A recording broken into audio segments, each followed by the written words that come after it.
Our text for our sermon this morning are the familiar words of Joshua chapter 1, verse 9. Be strong and of good courage.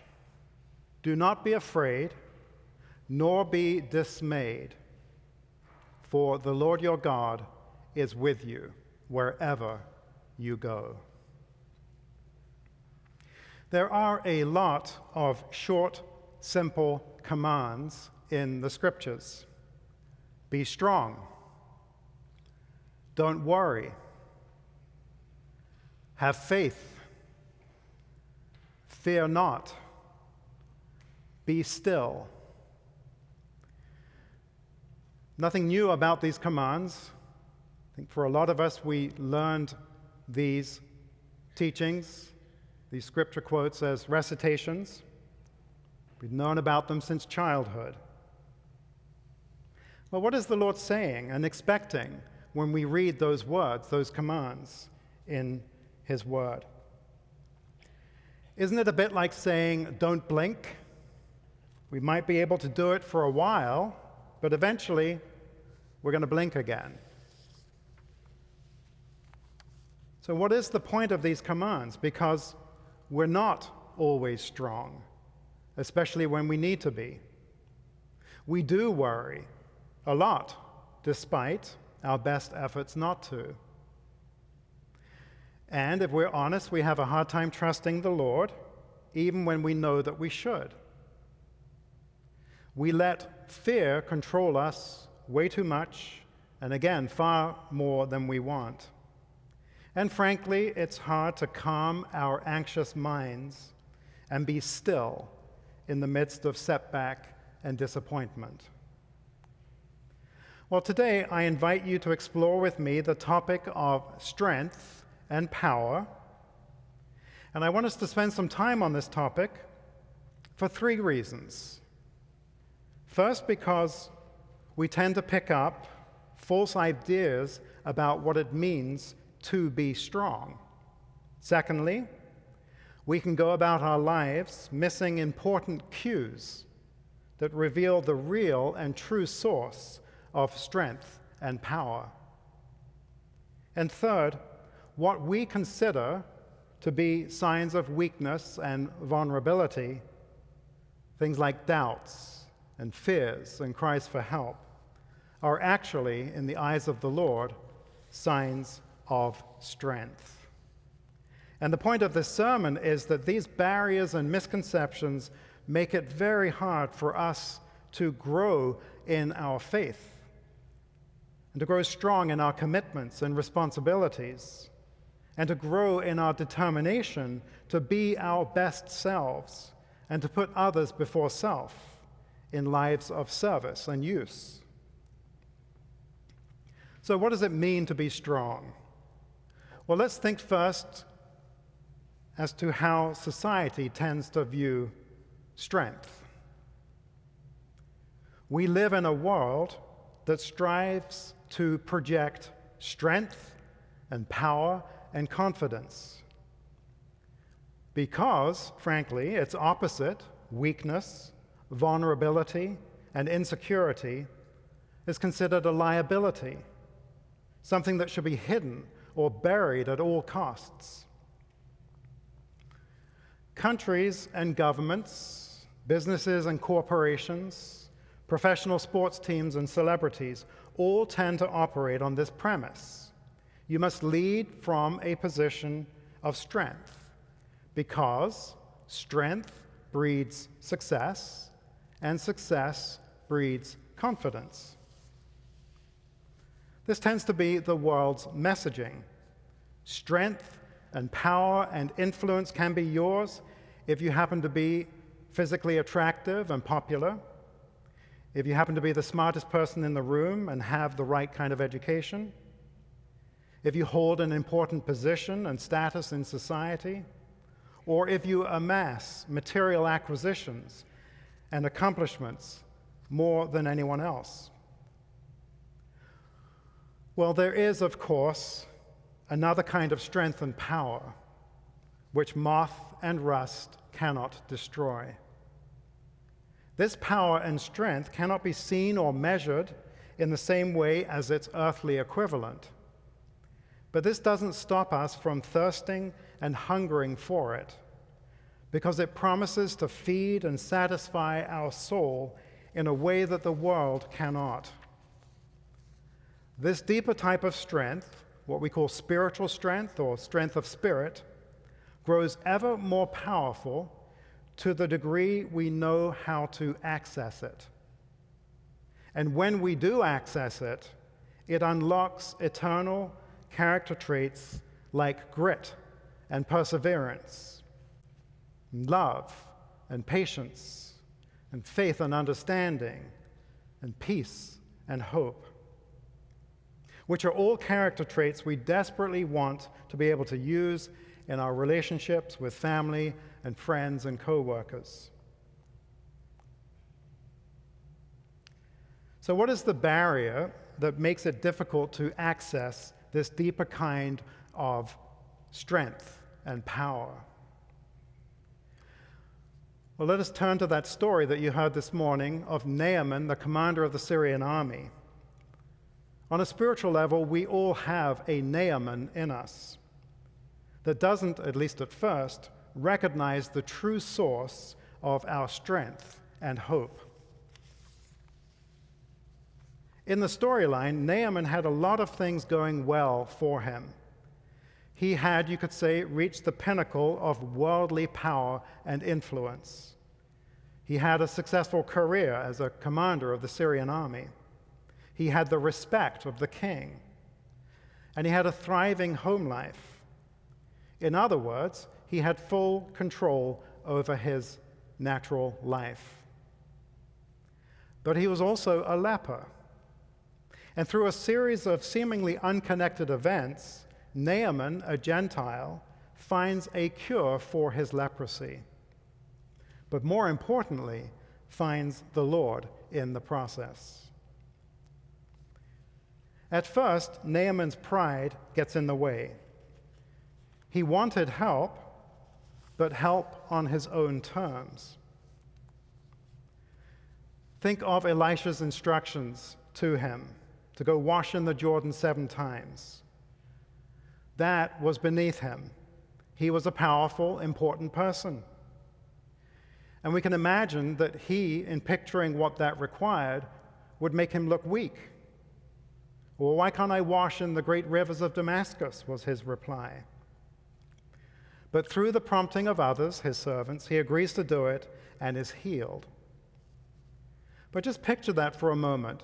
This powerful individual who had come to the doorstep of Elisha in his full military uniform with all of his entourage.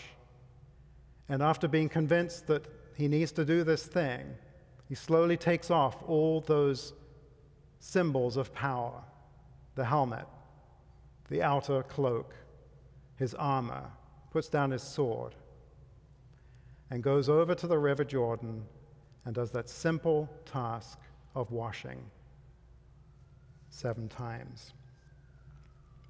What does this leprosy represent in our own lives? Well, as you know, I'm sure, leprosy is a terrible skin disease in which the skin is eaten away. And leprosy represents a part of our life that has died. It represents something that is eating away at us, maybe a lost ideal, or a loss of focus and direction. It could be a lack of conviction about God or the afterlife. No matter what it is, we know that we need to be healed of this. And the washing in the Jordan has this beautiful representation. We read, quote, "It represents using the truths of the word to introduce or reintroduce ourselves into the life of the church." Washing in the Jordan represents using the truths of the word to introduce or reintroduce ourselves into the life of the church. So in the storyline with Naaman, there is this conversion of this Gentile. Now I know that there is no God in all the earth except in Israel. And the point is that Naaman recognizes a power, a strength greater than his own. And in terms of the route or the path to that discovery, so he had to be humbled. He had to let go of his pride in order to be healed. And it is the same with us. We have to let go of our pride, our control, in order to receive the Lord's redeeming strength and power. And we do this by admitting our own weakness, our own vulnerability, and powerlessness. In researching for this sermon, what came clear to me is that, as is the case with so many spiritual practices, we have to retrain our mind because of what we've picked up in the world and the messaging that we get around us. And this is true for what it takes to be strong. When the Lord calls us to be strong, he is talking about a type of strength that is gained via a different route than earthly power and influence. It's so different, in fact, that we need to retrain our mind if we are to recognize it and access it. And the way to access this strength and power is, of course, by going to the Word. But when we go to the Word, do we recognize what is being asked of us? Let me give you some examples, what you could call counterintuitive instructions. Rather than striving to be first, as the world would have us do, we must be willing to be last, as taught in the Gospels. Or rather than trying to power our way through life with our adult, sophisticated methods and ways, we must be willing to become like little children again. Or in the face of hardship and adversity, rather than trying to summon our own power, again, as the world would have us do, we must be willing to confess our shortcomings, our weaknesses, our vulnerability, and beg the Lord for the strength to resist the ugly thoughts and feelings that are dragging us down. And this is not easy to do. It puts us in a very uncomfortable position because we are relinquishing control. But this is how we access the full power and strength of the Lord in His Word. It is by realizing that our doubts, our fears, our cries for help are not signs of weakness, but signs of strength. A sign that we're willing to access a power that is so much greater than the world and so much greater than ourselves. Like the angels, the secret to gaining spiritual strength and courage is to acknowledge fully and completely that all our power and strength comes from the Lord by means of truth. You heard some of these teachings this morning in our lessons. Quote, "The angels have from the Lord such power that one of them can drive away 1,000 of the diabolical crew. And if they ascribe the power to themselves," another teaching says, "they would instantly become so weak that they couldn't resist one evil spirit." So our strength lies in the truths of the Word. And the veil between this world and the next is very thin. The spiritual and natural worlds are closely connected, more than we can possibly imagine. And the message of today's sermon is that there are strong spiritual forces at our disposal that help us grow stronger in our faith, stronger in our commitments and responsibilities, stronger in our determination to be our best selves, because all of those activities require the strength of spirit, or spiritual strength.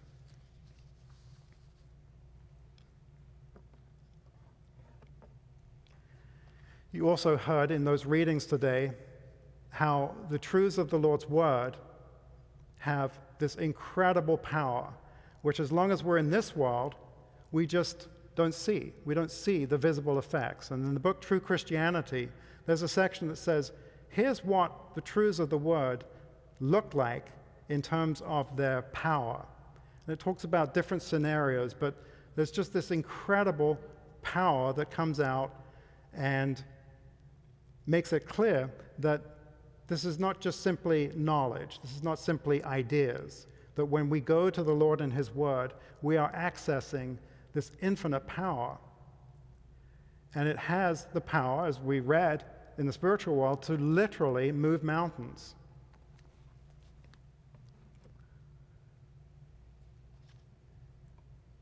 We're specifically taught that if we want to access this power, is to use the truths of the sacred scriptures, which are said to be the foundation of the heavens. All of the internal spiritual ideas that we have in the writings find their power and their expression in the scriptures, in the literal sense of the word. So when we call on these truths, the Lord and His angels move in with immense power and strength to comfort, to uplift, to forgive, to heal, and to point the way forward. And we just need to utter them, to access them, whenever we're feeling weak and whenever we're looking for strength to move forward. I offer a few as suggestions. And think of the power contained in these simple statements. Father, forgive them, for they know not what they do. He who is without sin, let him cast the first stone. Go the extra mile. Turn the other cheek. Forgive 70 times 7. Be still and know that I am God. Lord, I believe, help my unbelief. So let us take to heart these beautiful words from the book of Joshua. Be strong and of good courage. Do not be afraid, nor be dismayed, for the Lord your God is with you wherever you go. Amen.